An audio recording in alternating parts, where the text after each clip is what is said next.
En ocasiones, moldear un camino profesional es tan sencillo como girar un torno. Sin embargo, por muchas vueltas que le des, tienes el riesgo o la certeza de que acabarás en el mismo punto de partida. Cuando salir del torno parece imposible, siempre debemos pensar en que muchas veces sí que basta con intentarlo, porque si no, siempre te preguntarás si pudiste hacerlo. Por ello, es importante romper moldes. Es importante escuchar historias inspiradoras como la de Laura, una ceramista y arquitecta que imparte clases en Oslo de una pasión que pasó a ser una profesión. Salmón y punto. Empezamos.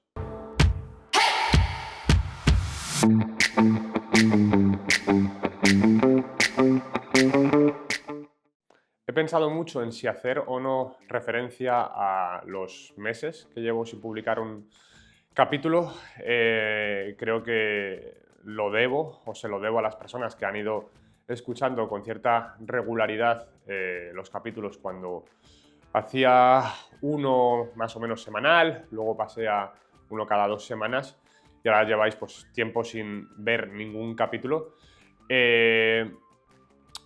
Mi intención es seguir con este podcast, aunque no sea periódico, grabar perfiles tan distintos como hemos hecho hasta ahora, de hispanohablantes que residen en Noruega. Empezó el proyecto hace pues, tan solo un año y pico y pensaba que podía tener más regularidad de lo que ha tenido. Me lleva mucho más tiempo del que había estimado. Luego, además, pues no trabajo de esto, como muchos sabéis, y lo que empezó siendo un hobby, pues al final me demandó más trabajo del que pensaba. Aún así, me sigue pues estimulando a hacerlo. Hay además perfiles que creo que vais a apreciar mucho próximamente. Y entre esos perfiles muy exóticos, como hablábamos antes fuera de cámara, está el de Laura. Laura, muchas gracias por abrirnos las puertas de SNUR, este estudio de cerámica Mm, en Toyen. mm. Eres ceramista y arquitecta, ¿verdad? Ujú, sí, sí. ¿Cuánto tiempo llevas residiendo en Noruega? Yo llevo en Noruega 4 años, Ujú. y llegué aquí por varias razones, pero el catalizador fue conocer a mi pareja. Entonces decidimos mudarnos a Oslo juntos. Ujú. Mm. Em, la formación que tenías previa estaba Mm, relacionada con también la cerámica y la arquitectura, ¿verdad? mm, mm. Cuando viniste aquí, ¿tenías claro que querías seguir ejerciendo en tu ámbito profesional? Sí, yo me mudé aquí por trabajo, o sea, por trabajar en un estudio de arquitectura. Ujú, Entonces, sí, lo tenía muy claro de que ujú, vivir en Oslo significaba pues trabajar como arquitecta. ujú. Y la cerámica todavía la seguía ejerciendo pues más a tiempo parcial que a tiempo completo. Vale. Mm, Em, ¿Cómo surgió la oportunidad de formar parte de SNUR? Porque me has mm, explicado antes que, bueno, yo he dicho creo que es un estudio, pero no mm, deja de ser, o sea, no es solo un estudio, ¿no? mm. Es una especie de colectivo o... Sí, sí. Ujú, SNUR es un colectivo de gente creativa que trabaja pues, en ámbitos del arte, ilustración, cerámica. Tenemos a diseñadores de muebles y diseñadores de productos. ujú, Entonces, es una historia curiosa porque SNUR empezó, o bueno, las chicas que formamos parte de este estudio, nos conocimos en otro estudio de cerámica que está, bueno, bajando a la calle. Había a un estudio pequeñito y ujú, empezamos todas al mismo tiempo. ujú, Nada más abrir todo lo que son o lo que fueron las restricciones de la pandemia. ujú, Entonces empezamos todas al mismo tiempo y hubo muy buena química y veíamos de que nos apoyábamos mutuamente en todo lo que es el ámbito de diseño, pero también personal. ujú, Y tras un tiempo tan difícil como la pandemia, pues veíamos de que necesitábamos ese grupo, ujú, esa comunidad. Entonces cerró el estudio de cerámica que teníamos. cerró porque vendían el local y entonces no queríamos, o sea, no queríamos ir a ningún otro sitio que estar juntas. Entonces, Fredrik y su familia, Fredrik que también es una ceramista de este colectivo, ellos invierten mucho en transformar locales, entonces encontraron este local que era un bocal, o como, no sé cómo se dice eso en español, es muy específico. No sé, o sea, antes me has explicado... Un taller, Sí, sí, pero, un taller.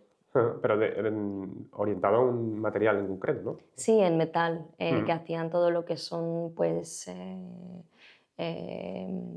los letreros de las puertas, que pone aquí vive tal y cual, pues eso. Entonces un taller que había mucho metal y estaba, que llevaban aquí creo que 30 años los que llevaban ese taller y ya se iban a jubilar. Así que encontraron este local y lo transformaron, compraron en un estudio de cerámica y también extendido a todo lo que es la comunidad creativa. Porque claro, es un local muy grande, entonces dijeron, bueno, pues hacemos un concepto de que no sea solamente cerámica, pero un colectivo creativo. Qué bueno. Me he adelantado también un poco porque te estaba preguntando sobre SNUR y me interesaba también saber un poco cuál era tu background de formación profesional. Entiendo que has estudiado arquitectura. Y después, el tema de la cerámica, ¿hay alguna formación o algo que hayas tenido que hacer antes de bueno, pues, formar parte de un colectivo? Sí, yo he estado trabajando como arquitecta y estudié arquitectura en Londres y Suiza. Y durante ese tiempo lo de encontrar el mundo de la cerámica ha sido algo tanto muy natural como encontrado, ¿no? Un poco durante la carrera pues trabajamos mucho con materiales reales y trabajamos mucho pues con todo lo que es cómo los edificios pueden soportar el paso del tiempo, la luz y el espacio. Entonces eso es algo que es muy importante en la cerámica también. Y de manera natural pues yo soy mitad española, mitad peruana, entonces yo durante mi infancia he viajado mucho a Perú y siempre había visitas a zonas arqueológicas con piezas de cerámica. Entonces, desde ahí siempre me han fascinado estos objetos que han pasado, han podido soportar el paso del tiempo. Y bueno, estudiando arquitectura también era esa fascinación. Entonces yo empecé a hacer cerámica a partir de, en realidad, del dibujo. Yo dibujaba mucho durante la carrera y dibujaba muchos objetos que había visto en estas visitas arqueológicas en Perú. Y también pues de España también dibujaba botijos y piezas muy significativas. Y yo lo empecé en casa, en mi piso, de donde vivía en Suiza, a hacer pues, piezas basadas en mis dibujos. Y de ahí empecé a formarme pues, tomando clases de cerámica, pero empecé en el torno. Entonces, lo que ya fue centrarme en todo lo que es cerámica profesional fue al mudarme a Oslo. Justo al acabar la pandemia o lo que son las restricciones, pues me apunté a clases de cerámica y aprendí del estudio donde estaba antes, una ceramista profesional, con clases de torno y luego pues clases avanzadas de modelado también, de formación profesional de estudiar, todavía no, pero lo he estado pensando. Hacía referencia también a los dibujos y a que te gusta dibujar. Doy fe de que lo haces Muy bien, por lo menos mientras estaba preparando todas las cámaras y todo el equipo. Bueno, luego mostraré a cámara el resultado, que tardas apenas segundos en idear nuevas piezas. Bueno, algunas de las que creo que están aquí expuestas son parte, ¿no?, de los dibujos que has hecho, y estas en concreto que salen aquí son tuyas, ¿no? Sí, esas son mías.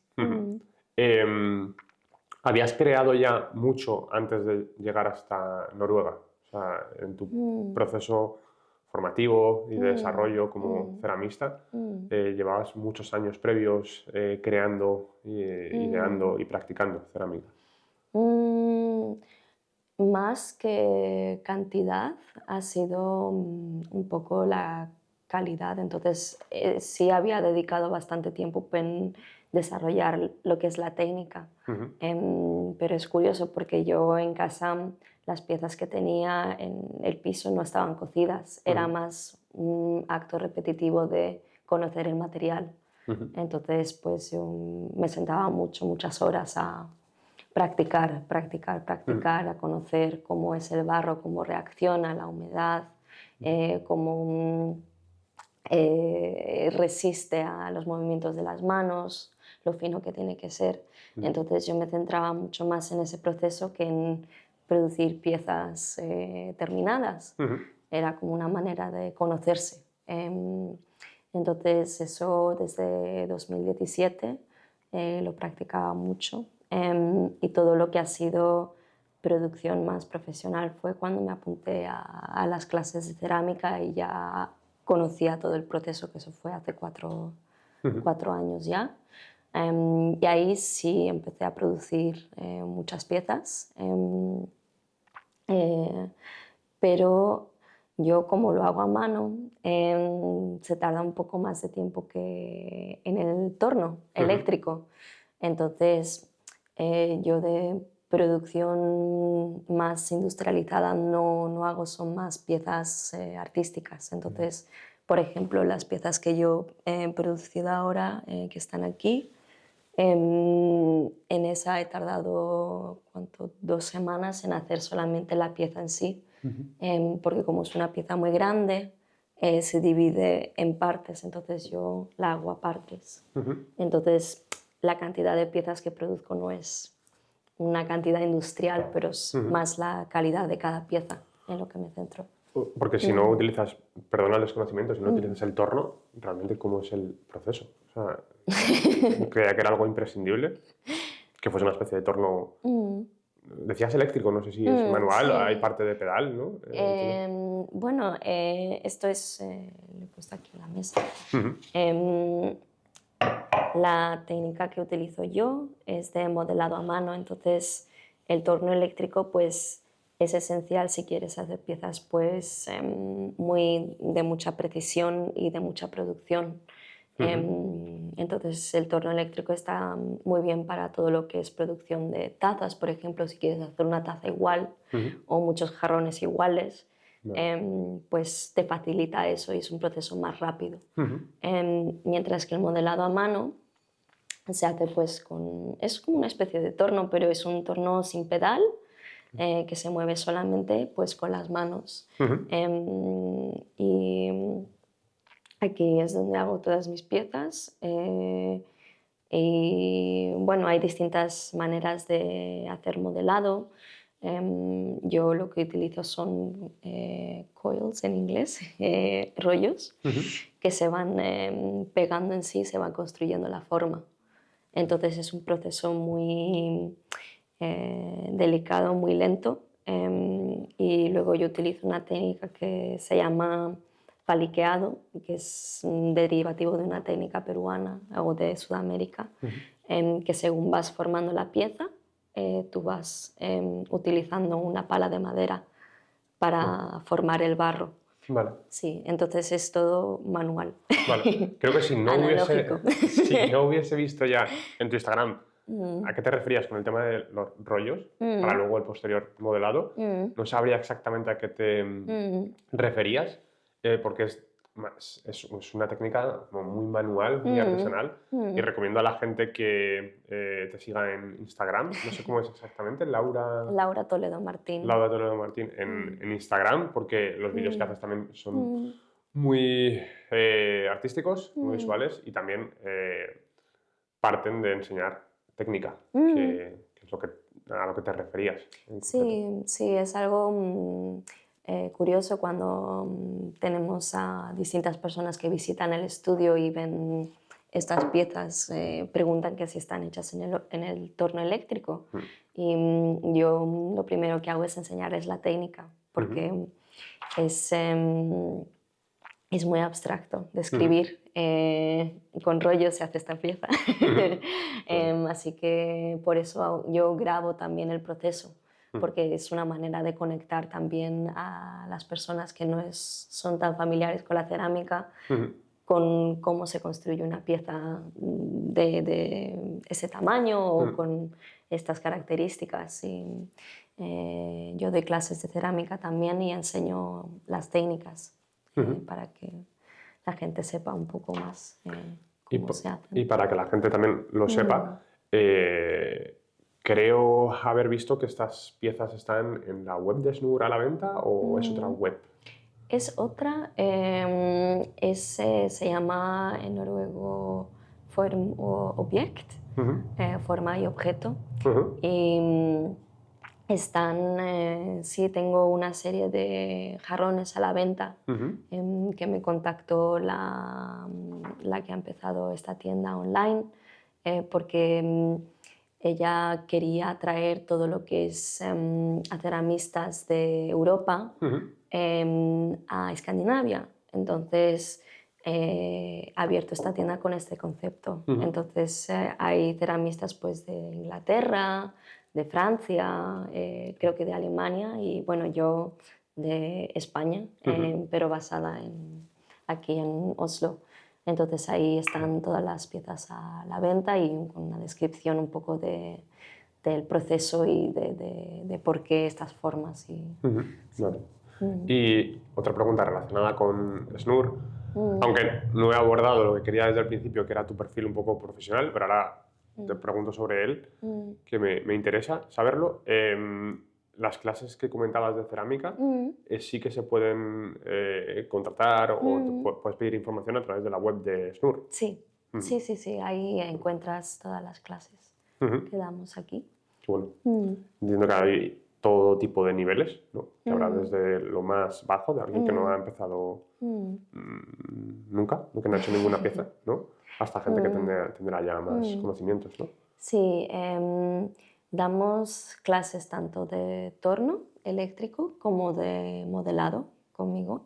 Y las clases que yo doy pues, son tanto para personas que han trabajado con cerámica antes, que quieren aprender nuevas técnicas, como por ejemplo la de paliqueado, es una técnica muy específica. Yo la he reinterpretado con estas piezas, entonces la he modificado un poco, pero es una técnica que no... sí que es muy específica a todo lo que es cerámica peruana. Así que si hay un ceramista que quiere aprender esa técnica, pues puede venir a clase conmigo, pero también es una técnica que para una persona que no ha hecho nada con barro, con cerámica, con arcilla, que puede aprender sin problema. Entonces, todos los niveles. Y conmigo pues, se pueden hacer jarrones, se pueden hacer vasos o tazas.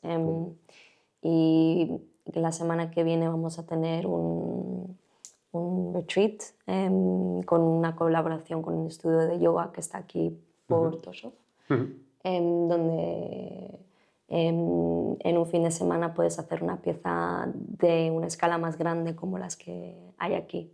Y es una técnica, yo enseño las técnicas de paliqueado para ello y la gente que viene, pues creo que algunos...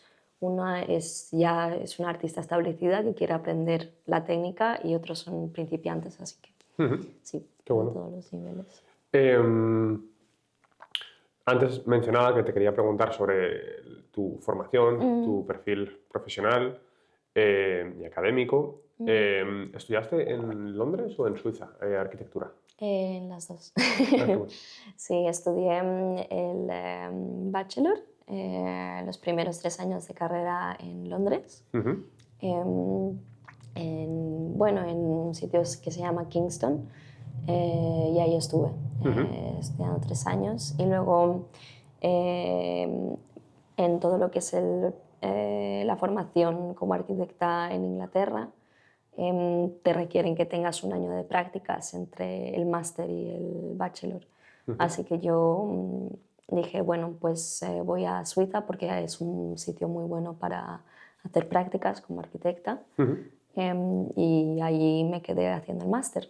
ujú. Entonces estudié el máster en Mendrisio, que es una ciudad pequeña en la parte Cerca de Italia, italiana, ¿no? sí. Ujú, Mm, ujú. sí, justamente casi en el borde entre Italia Y y... como Sí, Milán, ¿no? Ujú, exacto. Entonces esa es mi información. En términos de arquitectura, yo estudiando en Mendrisio me especialicé en todo lo que es arquitectura residencial junto con urbanismo. ujú, Entonces esa fue mis 2 años. ujú. Y también cómo se combina esto con transformación de edificios. Entonces di un taller de transformación de cómo se transforma, por ejemplo, un local como este a un local que... Ujú, qué bueno. Mm, ¿Cómo fue el proceso de búsqueda de empleo antes de venir a Noruega? Porque me has mm, comentado que tenías ya mm, el trabajo, tenías mm, todo cerrado antes de venir. mm. Fue la verdad un proceso bastante duro.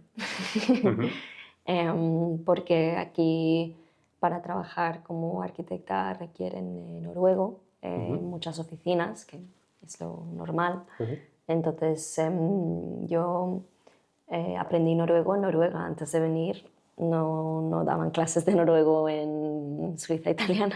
ya, ya. Así que fue bastante duro pues, por eso y también pues, por mudarte a un país en el que no tienes tantas conexiones, no tienes tanto network, por así decirlo. Ujú, Em, entonces yo tenía ya varios estudios mirados y ya me ujú, habían respondido de algunos, ujú, pero no tenía una entrevista así fija. ujú, Y también como era la pandemia, pues no podíamos mudarnos a Oslo, así que nos mudamos a Trøndelag. Así que fue ujú, bastante duro, por así decirlo. ujú. Mm. Em, ¿Cómo fue el proceso de aprendizaje del idioma? Mm. Yo aprendí noruego tanto con clases privadas Ujú, como con NAV, que dan ofertas de clases de noruego. ujú, Y fue un proceso em, largo, pero al final muy bien. ujú, El noruego es muy distinto del español, entonces lo que más me costó fue la pronunciación, un poco como adaptar la pronunciación que uno tiene en el español pues, a la que se tiene en noruego y ujú, la gramática. ujú, Ay, la gramática, pero al final, después de estudiar, quien sigue lo consigue y al ujú, final, bien. ujú, Y en realidad es una maravilla poder hablarlo porque es una manera de conectar con la comunidad local ujú, y yo tengo muchos amigos que son noruegos e ujú, incluso mi pareja es como entiendes otra parte de la persona cuando ya, habla su idioma. ujú. Entonces, muy bien. Porque los cursos que dais aquí Mm. son en noruego o en inglés. Em, Pueden ser en ambos. Yo doy las clases en noruego, Ujú, pero si veo de que hay una persona que prefiere hablar en inglés, pues en inglés. ujú. Y a veces de broma digo, bueno, pues yo también puedo dar las clases en español. Ya, claro. Así que Curso para sí, hispanohablantes de sí, sí, cerámica. sí. Entiendo que mencionabas que un colectivo como este, bueno, y a la hora sobre todo de aprender el idioma, pues conoces una parte diferente de las personas cuando hablas en su lengua materna. Formar parte de un colectivo como este, en el lugar en el que estamos, que se nota que es muy vivo en cuanto a cuántas personas seguramente estén aquí pues trabajando al mismo tiempo o haciendo algún curso. Entiendo que eso fue importante para ti, para tu adaptación al país, ¿no? Un sitio como este. Sí, SNUR ha sido crucial para tanto mi carrera como ceramista y para todo lo que es el ámbito personal. Porque, claro, cuando nos mudamos era la pandemia, era bastante difícil conocer a personas y conectar con una comunidad. Entonces, SNUR ha sido un sitio en el que yo he podido desarrollar bueno, todas las piezas desde las primeras, como esta, hasta las últimas. Y ha sido un sitio en el que he crecido mucho como persona, también pues, por las personas que están aquí, porque hay un ambiente muy de apoyo, que si tú tienes, como muchos artistas, dudas sobre tu trabajo, dudas sobre lo que haces, pues aquí hay como un colchón de apoyo. Luego aquí también he hecho muchas colaboraciones, he hecho colaboraciones con otras chicas que están aquí haciendo cerámica, y hemos crecido mucho como artistas juntas. Y eso de decir, bueno, ¿qué hacemos ahora? Hacemos un jarrón juntas y ver cómo conectas a través también de la cerámica. Sí, así que no, es un sitio fantástico también para conectar con clientes, para conectar con todo lo que es la comunidad local y también pues, del resto de la ciudad que viene aquí y conocen tu trabajo. Es un sitio fantástico para eso también. ¿Y dirías que tras la mudanza a Noruega, tu proceso creativo ha cambiado algo? Entiendo que con las referencias que hacías a cómo es trabajar con otros artistas y encima cómo evolucionas tú como ceramista, pues habrá algo nuevo, ¿no? Sí. Una diferencia muy grande ha sido el tener un estudio donde poder seguir todo el proceso de las piezas, porque yo cuando empecé a hacer cerámica en Suiza, pues como decía, era más un conocerse junto con el material, con la arcilla, mientras que aquí, al mudarme a Oslo, ha sido entrar al mundo de la cerámica por la puerta grande, al tener un estudio donde poder decir, bueno, yo hago una pieza, pero la termino y veo cómo se va transformando, cómo el material pasa de ser arcilla a ser cerámica, a glasearlo en el horno, cocerlo y luego sacarlo del horno y verlo en tu mesa en casa. Claro. Y poder ver todo ese proceso, ver el tiempo que se tarda en ese proceso y conocer no solamente la técnica, pero cómo reaccionan las distintas arcillas a, por ejemplo, todos los glaseados. Eso era un proceso que yo no había ni empezado en Suiza, todo lo que es el glaseado de las piezas, todo lo que es el acabado. Entonces, en ese sentido, he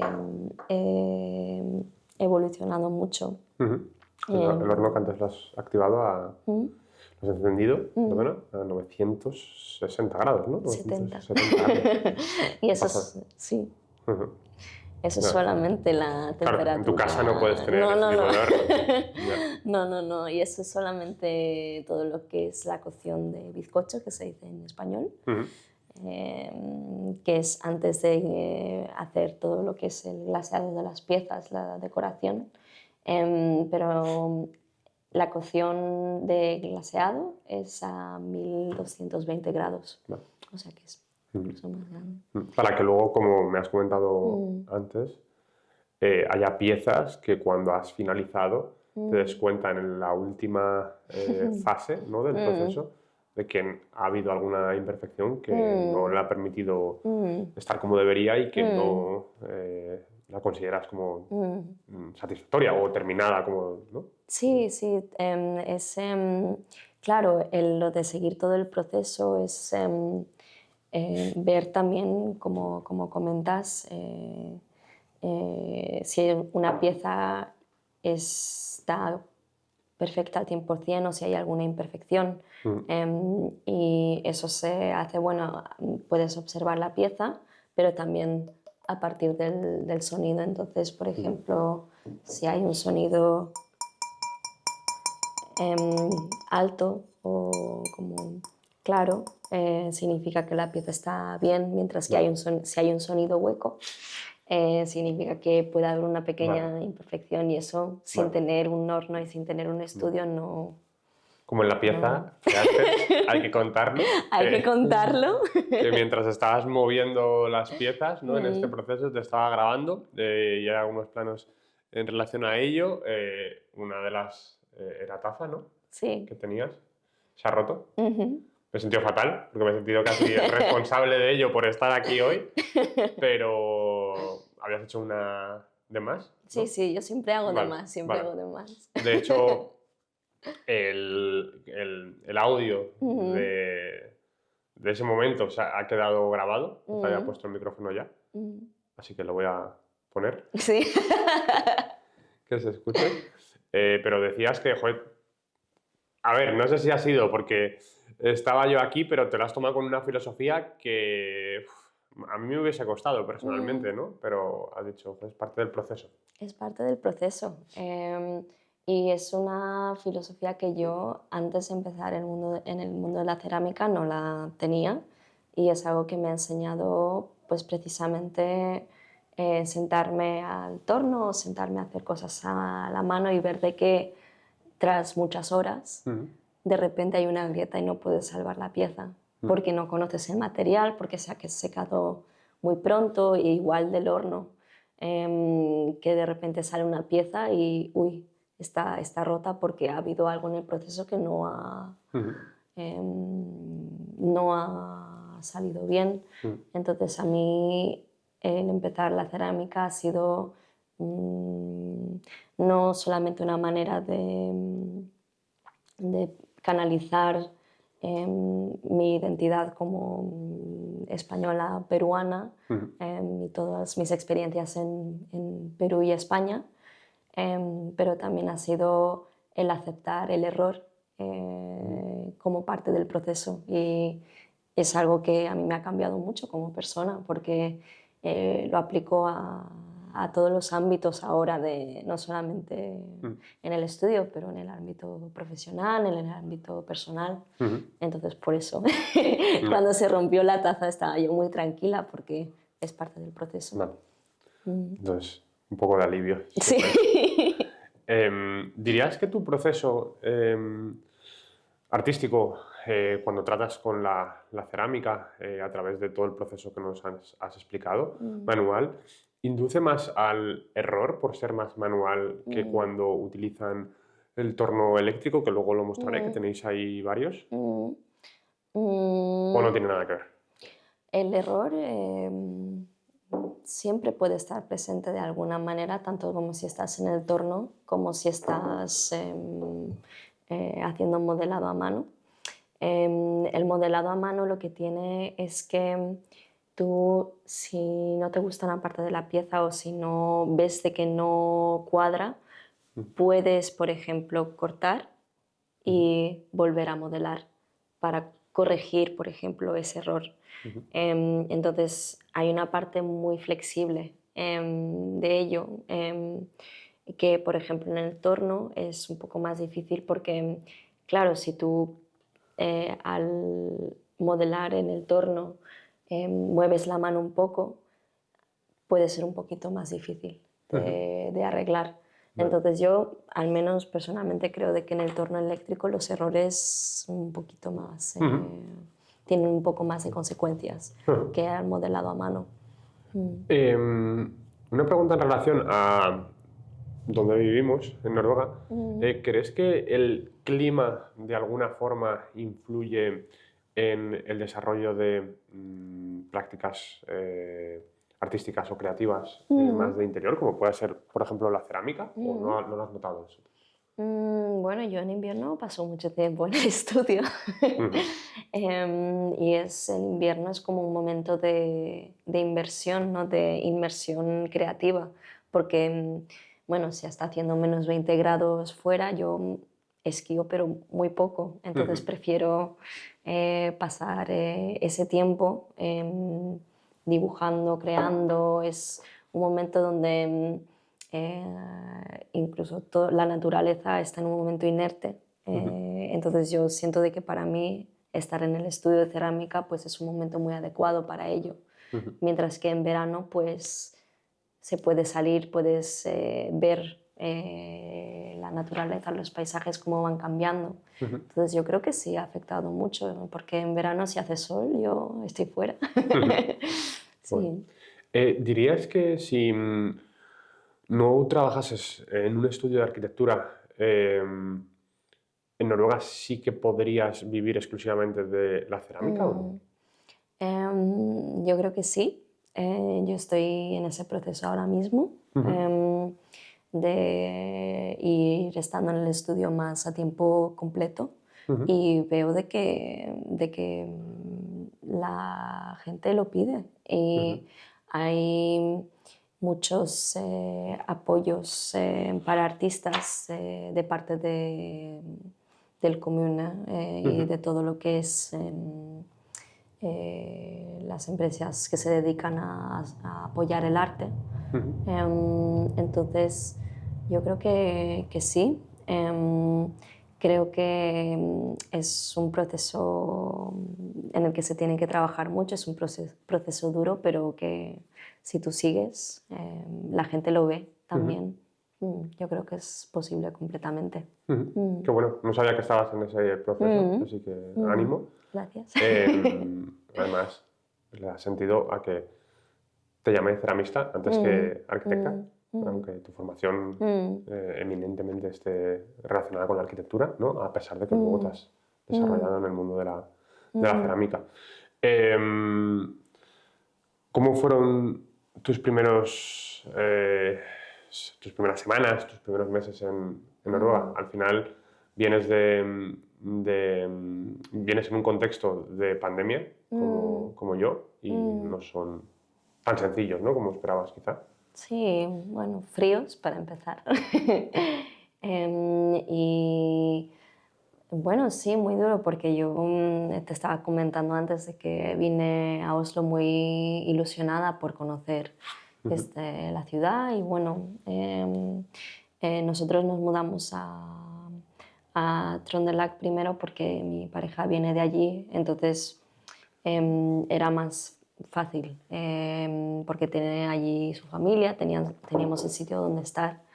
Y claro, allí hay menos gente que aquí, así que fue un shock cultural absoluto, porque hacía mucho frío, el clima, bueno, creo que fue uno de los inviernos más fríos que ha habido en 10 años o algo así, menos 25 grados, menos 28. Pero luego lo de mudarse a Oslo, pues claro, las calles todavía estaban vacías, los cafés abrían, pero algunos estaban cerrados, entonces todo el proceso de conocer a personas y conocer sí, de tener una conexión con la ciudad, pues fue bastante difícil. Y ahí es cuando empecé yo a buscar pues, colectivos. Claro. Estuve en un colectivo de artistas antes que Snur, que se llamaba Blank Space, ahora se llama Blank Page, cambiaron el nombre, como para conocer a personas o para tener un poco más ese apoyo artístico y personal. Pero me imagino que además durante ese proceso de búsqueda, pues al encima no estar en Oslo y siendo pandemia, tardaste en encontrar, digamos, el colectivo de cerámica en el que conociste a las personas con las que formas parte de SNUR. Entonces, al final, imagino que el impacto de ese tiempo, de esos meses, pues también pues, cuesta un poco, ¿no? Hasta que te asientas. Sí, es un proceso un tanto solitario porque, claro, si por ejemplo te mudas con una persona que es de aquí, pues ellos ya tienen ese tipo de conexión al país, mientras que yo pues iba conociendo Noruega cada día, cada día Sí. más las costumbres y cada día algo nuevo. Entonces es un proceso de adaptación cultural que lo haces pues tú, pero al fin y al cabo con el paso del tiempo pues uno se va adaptando.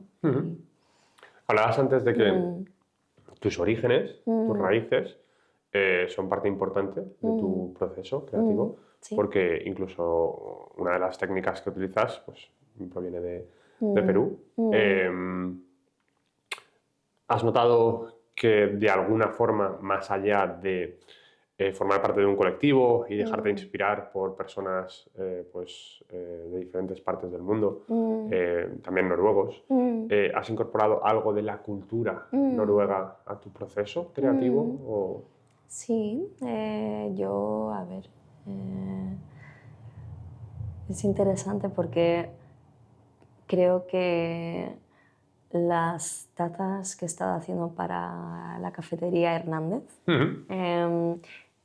incorporan una parte de Oslo que yo creo que es muy intrínseca a la manera en la que las personas aquí pues, buscan actividades de interior cuando es invierno o también cuando es verano y se juntan en las cafeterías. Y yo esa parte ya de la cultura yo ya la llevaba de Suiza porque allí también hay mucha actividad de interior, pero aquí lo he visto más y más, sobre todo en invierno. Entonces empezaba yo a hacer eso también, de si hacía mucho frío, pues me iba a una cafetería a encontrar una taza de café caliente y también un poco pues sobrepasar el invierno duro.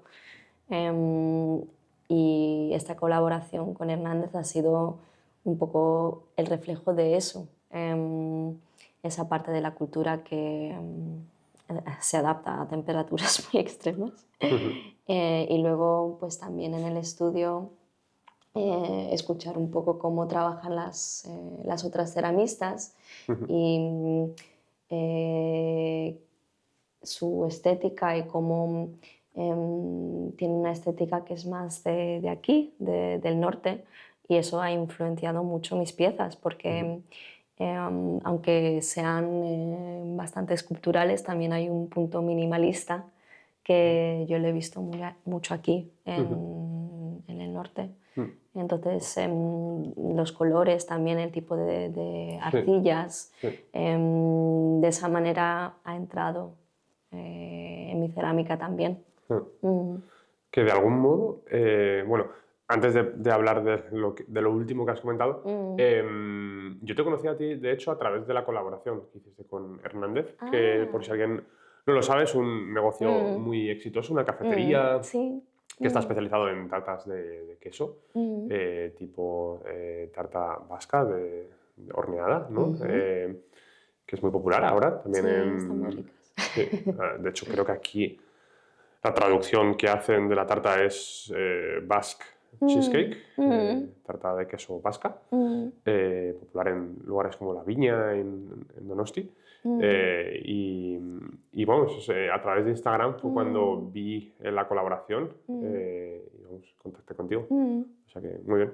Ay, qué curioso. La verdad es que es curioso además que entre hispanohablantes nos apoyemos, ¿no? Es muy importante. Y haya surgido esa colaboración. Sí. Qué bueno. Iba a comentar, a raíz de lo último que decías, que lo nórdico tiene una particular estética, ¿no? Algo muy definido que de alguna forma no busca el destacar o el llamar la atención. Sí. Como decías, tiene una paleta cromática también muy de tonos pastel, quizá, Sí. grises también, tonalidades de gris. Y lo veo traducido eso en, bueno, pues, en todas las artes, ¿no? Porque aquí también veo que a nivel escultural y a nivel arquitectónico, pues también no hay tanto miedo a destacar de alguna forma sin que sea eso lo que motiva únicamente la arquitectura o la escultura noruega, ¿no? Lo digo porque estoy teniendo en mente obras como las que hay en el Parque Ekeberg, por ejemplo, obras como el Museo Munch, como la Biblioteca Deichmann, ¿no? Que tienen pues, puntos en común y de alguna forma, no tanto en lo estético cromático, pues, pero sí quizá en lo formal hay más provocación o más vocación de destacar, ¿no? Sin que sea algo muy obvio, muy llamativo o muy histriónico, ¿no? Entonces, quería saber si tú a nivel cerámico también lo notas o si tú comparas tus creaciones con las de noruegos, por ejemplo, y notas esas diferencias o notas que hay pues, algo más homogéneo en lo que hacen ellos, basado también en elementos como, lo he comentado alguna vez en el podcast, como la forma de vestir, ¿no? Esa forma de, o sea, más discreta a nivel cromático, que aquí es más, o por lo menos lo percibo yo, ¿no? Es más difícil, ¿no? Ver colores muy llamativos en prendas, por ejemplo, y hay, no sé si alguien nos lo comentó, que hay una forma también de denominar ese estilo nórdico a nivel de prendas, ¿no? De vestir. Entonces, simplemente quería saber eso. Sí, ¿no? Es una buena pregunta porque, por ejemplo, el ser parte de un colectivo es también pensar cómo tus piezas mantienen un diálogo con las que las otras ceramistas hacen y cómo se complementan o cómo no se complementan.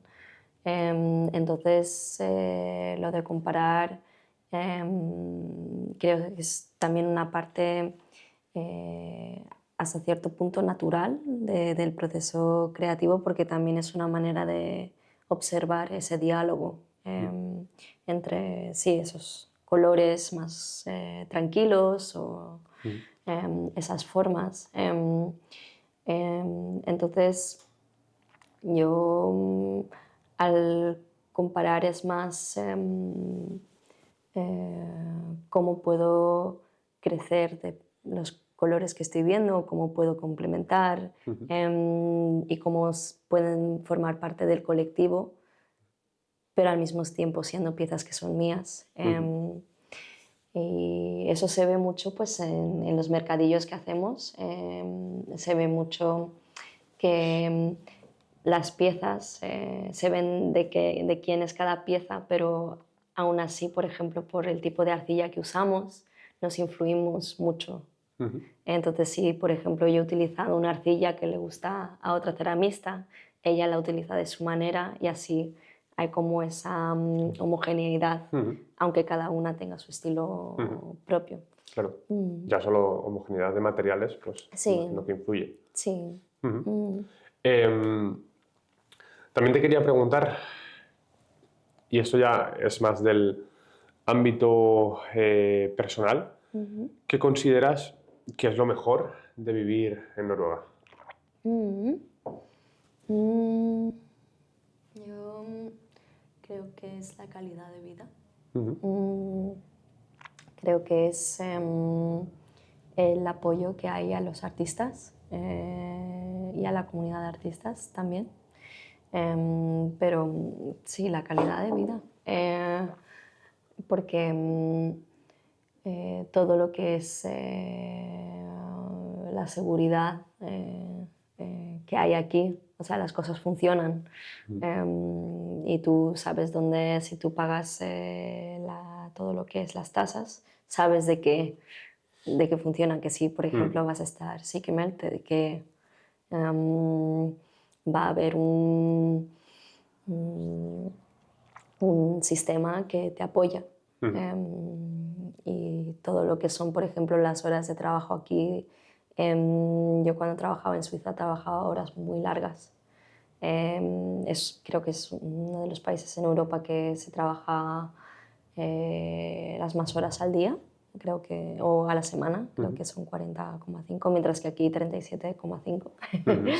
Y eso se nota porque tú puedes tener una vida aparte del trabajo y saber de que esa vida pues hay una calidad tras ella. Claro.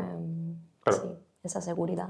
Yo creo que he hecho esta pregunta tantas veces que también pienso, si fuese yo el entrevistado, en qué respondería, y al final también creo que la conciliación, o no tanto la conciliación en sí, porque estoy seguro de que hay muchas personas en España en concreto que concilian y lo hacen muy bien y no tienen ningún problema, pero quiero destacar el tema de la mentalidad hacia la conciliación, que sí que no es una sociedad perfecta, ni mucho menos, pero esa mentalidad hacia conciliar como que no se negocia, no es algo que se pueda discutir o que se juzgue, es real, ¿no? Entonces eso sí que lo noto, que hay una sinceridad hacia pues, todo lo que sea conciliar, la vida familiar, y realmente es algo que pone en valor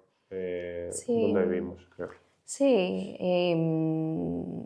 solamente que cuando tú tienes, por ejemplo, si quieres tener hijos, hay un montón de apoyo y no es negociable, o sea, tienes ese apoyo. Y si, por ejemplo, hay muchas, de NAVE tiene muchos programas, si tú quieres empezar tu propio negocio, como por ejemplo de ceramista, puedes mandar una aplicación para que te apoye en el primer año de tu negocio. Y no es negociable, o sea, tú mandas la aplicación y si te la dan y ese es un apoyo que tú tienes. Y también incluso vendiendo piezas de cerámica o de arte, yo noto que cuando entra la gente yo les digo un precio que puede ser alto porque son piezas que se tardan mucho tiempo. Semanas, ¿no? Semanas, meses, y no negocian el precio. Dicen sí o más. O sea que hay ese aprecio a el tiempo que tú utilizas de todas las maneras, en todos los ámbitos. Esa mentalidad, no sé si llamarla mediterránea o suena muy mal, de decir, pues bájame un poco el precio, ¿no? Sí, de estas sobras. Sí, 5 euros menos. ¿Y qué dirías que es lo peor de vivir en Europa? Yo diría el clima. Ayuda en términos de tener ese tiempo de inmersión creativa, pero si hay algún día en el que me gustaría estar fuera tomando el sol y no lo hay, pues eso es un poco difícil, y sobre todo la oscuridad. Porque yo me acuerdo que cuando llegué era invierno y me dormía. Porque hace algo con tu cuerpo, con la melatonina y todo ese proceso natural que tenemos, biológico, y a mí me resultó bastante difícil no quedarme dormida. Empecé a beber café como... Vamos. Así que yo diría eso. ¿Y qué es lo que más echas de menos de España? El pan con tomate. Pero sé de que ahora Diego en Hernández ha empezado a hacer pan con tomate. O sea es verdad. Sí. Y también, no sé, algo más, ¿no? No sé, ¿qué más? ¿Sándwich mixtos o algo así? Sí, como los que yo me tomaba cuando era niña. O sea, es fantástico. Bueno, porque tú vivías en Madrid. Yo nací en Alcobendas, en Madrid, pero cuando tenía 4 años nos mudamos a Estepona, que está en el sur de España. Calidad de vida también. Calidad de vida, ¿no? Sí, mucho sol. Entonces, el sol es algo que yo echo mucho de menos. Aquí en verano se compensa porque hay luz hasta las 11. Pero esos días de salir ahí a tomar un café al sol cuando todavía es invierno, eso sí lo echo de menos. Y yo pinto muchos soles, ahí hay uno, muchos soles en mis piezas, pues porque de alguna manera yo lo echo de menos. Ese sol así mediterráneo que te da en la cara y vamos, te quita todo. Sí, reconforta. Sí, y también la calidez de hablar con gente por la calle. Lo he estado pensando mucho porque cuando estuve allí en España estuve tanto en enero como en Navidades. Estaba yo esperando en la cola para hacer un revelado de fotos de la cerámica y había una mujer al lado mía y me empezó a preguntar, bueno, ¿y tú qué haces aquí? Que hace muy buen clima y tal. Y empezamos a hablar y a mí me pareció raro. Y antes no me parecía raro, pero ahora sí me empieza a hablar alguien por café Brenería, digo, uy, ¿qué pasa aquí?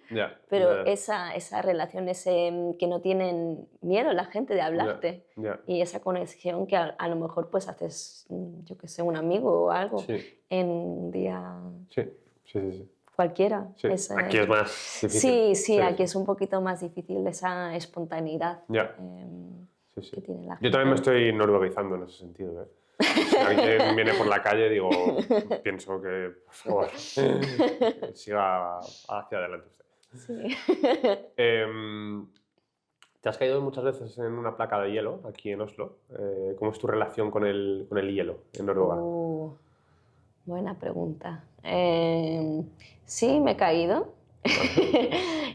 Nosotros vivimos en un sitio aquí cerca donde solamente hay o cuesta abajo o cuesta arriba.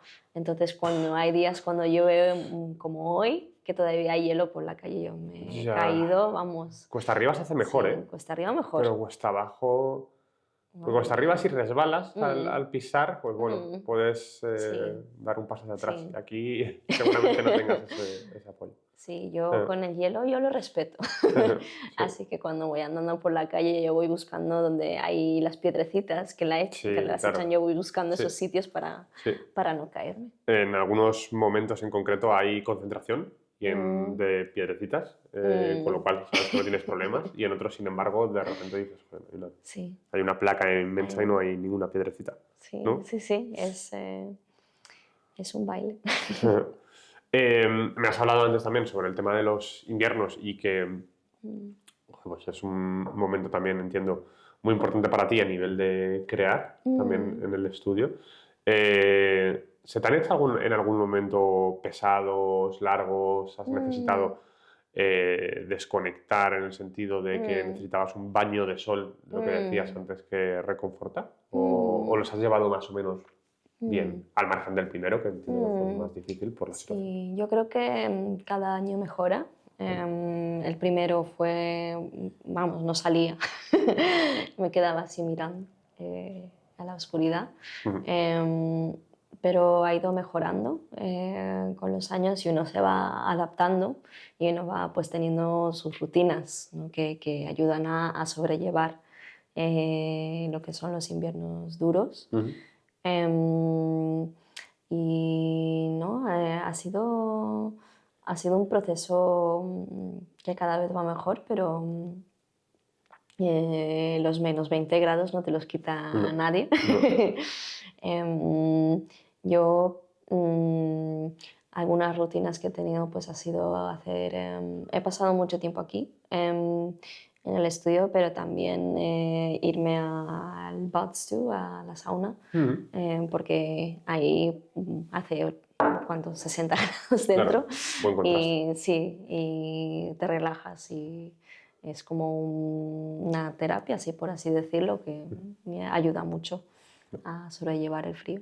Bueno, por último, un bloque de preguntas cortas. Te puedes extender si quieres en la respuesta. ¿Cuál es la comida noruega que más te ha sorprendido? El lutefisk. Vale. ¿Para bien o para mal? Para bien. Vale, Sí, vale. para bien. Vale. Vale, Sí. ok. No opinamos igual ahí, pero bueno. ¿Lugar favorito en Oslo para desconectar? Para desconectar en Snur o en verano Geitmira, ¿Qué es? los jardines. Ujú. Son unos jardines donde hay varias escuelas en Oslo que los utilizan para que los niños crezcan verduras y Mm.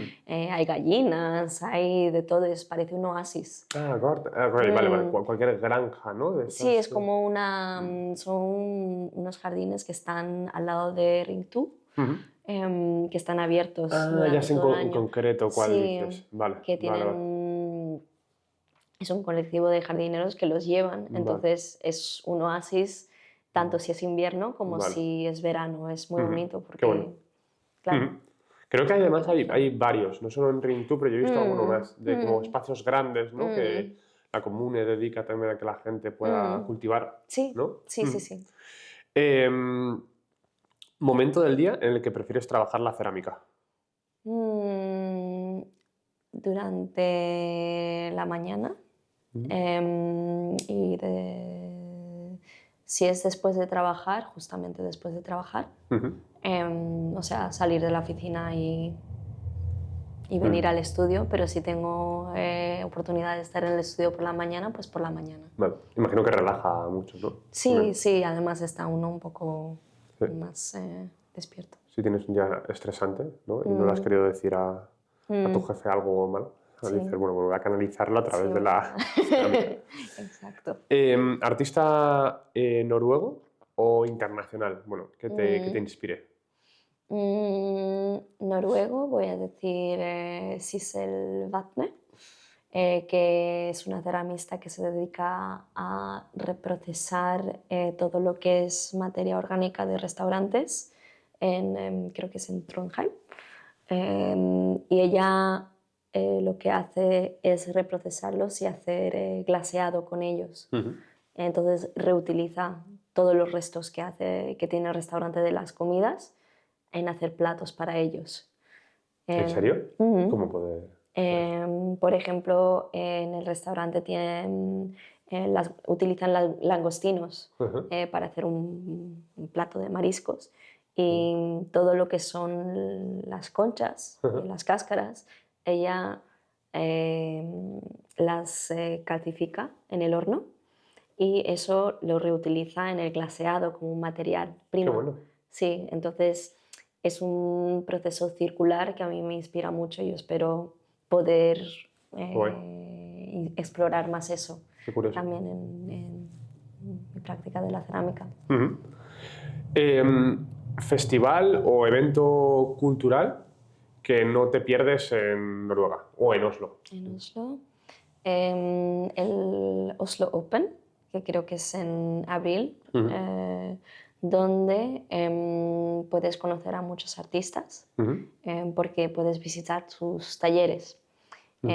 Entonces, para mí ha sido algo que me ha inspirado mucho, porque claro, conoces directamente a los artistas y les preguntas, bueno, ¿cuál ha sido tu trayectoria Ujú. artística? Qué bueno. Y ves sus estudios y creo que es cada año. Ujú. Sí. Qué bueno. Ujú. ¿De cualquier tipo de arte? O... Sí, Ujú.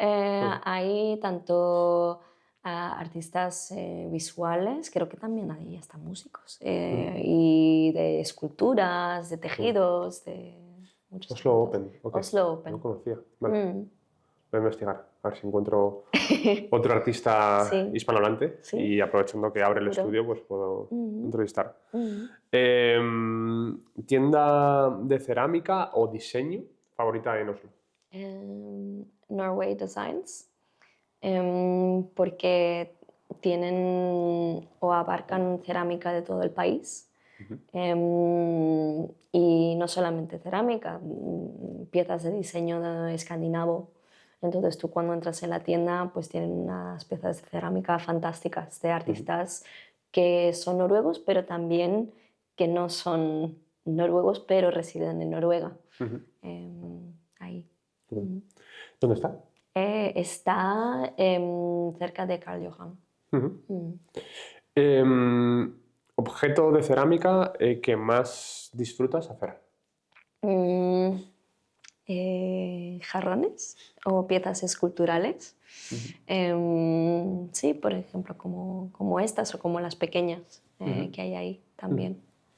Un material con el que te gustaría experimentar. Antes hablábamos del tema orgánico, de desechos o residuos de un Sí, restaurante. yo tengo barro de Skatval, que es de donde viene mi pareja, en Trondheim. Ujú, Entonces me gustaría experimentar con él porque es, claro, barro local ujú, y sería una manera muy interesante de tejer tanto la cultura española, peruana, pero también noruega, porque trabajaría con un material de aquí ujú.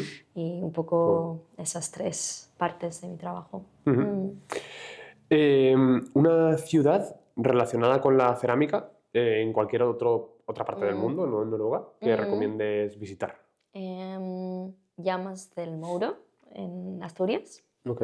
Em, Hacen cerámica preciosa, quemada. Entonces creo que uno de los pocos hornos que hay en España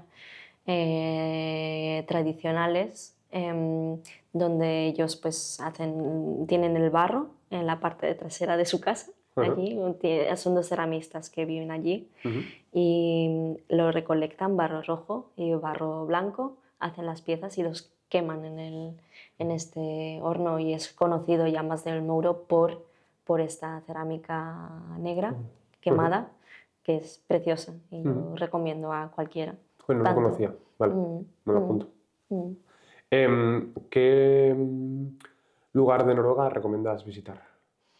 Mm, yo voy a decir los fiordos en Geiranger, Ujú, pero cuando es época así que no hay muchos turistas, por ujú, ejemplo, si es o en otoño o a finales de verano, ujú. Sí, porque ahí se ve, vamos, una naturaleza impresionante. sí, Yo todavía pienso en ello. es increíble. Sí. Mm. Un restaurante que recomiendes en Oslo. Puede ser cafetería, Sí, claro. Hernández. Qué bueno, qué bueno. Ya hemos terminado. ¿Ya? Sí, sí, sí. Espero que te haya gustado Sí, sí, la sí. entrevista, que te la hayas Sí, pasado bien. sí, La la verdad es que verdad ha es que sido sí. un placer conocerte, un placer conocer tu trayectoria, tus opiniones sobre la vida en Noruega y tu estudio, tu colectivo. Ha sido un privilegio poder grabar aquí, un domingo bastante nublado, además. Se está muy bien dentro. Pero bueno, es muy lumínico, entra mucha luz. Así que gracias por habernos dedicado este tiempo. Y a vosotros deciros que muchas gracias por escucharnos una semana más, un mes más en este caso en concreto, porque ha pasado bastante tiempo, como os he dicho al principio desde el último capítulo. Sigo abierto a que me escribáis para participar, para contarme vuestras historias, todos los hispanohablantes que residís aquí en Noruega, en Oslo. Y nada, muchísimas gracias por escucharnos y pues estamos en contacto. Nos podéis seguir, ya sabéis, en Spotify, en YouTube, en Instagram, TikTok, Facebook. Así que hablamos. Hasta luego.